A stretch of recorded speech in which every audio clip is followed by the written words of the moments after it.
તો બાપુએ સમૂહ લગ્નની જાહેરાત કરી છે અને બાપુના દરેક સમૂહ લગ્નમાં હું જોયો છું અને જ્યાં મેં દીકરીના જેટલા પણ ગીતો ગાયા હતા, હમણાં ઓસ્ટ્રેલિયા ગયો ત્યાં પણ ઘણા બધા લોકોની ઉંમરલાયક લોકોની ફરમાઈશ હતી કે આ ગીત ગાજો. અને આજે ખરેખર મને પણ ખૂબ આનંદ થઈ રહ્યો છે, કેમ કે હું બાપુના ત્યાં ઘણી વખત ગયો છું પણ આટલો બધો બેસવાનો મોકો નથી મળ્યો. અને આજે અમારે એક જગ્યાએ શોરૂમના ઓપનિંગમાં એટલે કે મહેસાણા જ જવાનું હતું અને બાપુ અમે બધા જોડે જઈ રહ્યા છીએ અને બાપુ જોડે આટલો બધો સમય 4-5 કલાકનો એમની જોડે પણ એટલો સમય નથી હોતો, કેમ કે એટલા બધા લોકોને એમને સાચવવાના હોય છે. આપણા ઘરે આપણે એટલું મેનેજ ના કરી શકીએ. એ કઈ રીતનું મેનેજ કરે છે મને ખબર નથી, કેમ કે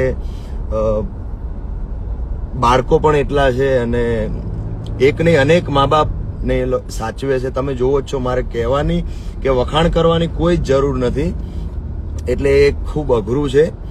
વાતો કરવામાં અને કહેવામાં સરળ છે પણ એને કરવું અને નિભાવવું ખૂબ અઘરું છે. એટલે ખરેખર બાપુ ધન્યવાદ ને પાત્ર છે અને આવા નવા સેવાના કાર્ય હંમેશા કરતા રહો અને આખું ગુજરાત તમને ઓલવેઝ સપોર્ટ કરે છે. દેશ વિદેશથી પણ એટલા જ લોકો સપોર્ટ કરતા હોય છે અને આગળ પણ આવો નવો સપોર્ટ હંમેશા બાપુને મળતો રહે. અને સમૂહ લગ્નની તારીખ એમને નક્કી કરી છે તો હું પણ ત્યાં આવવાનો છું.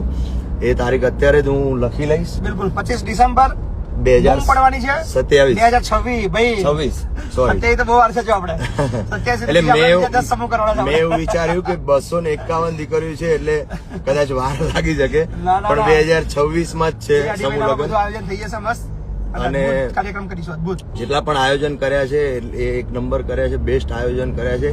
આપણે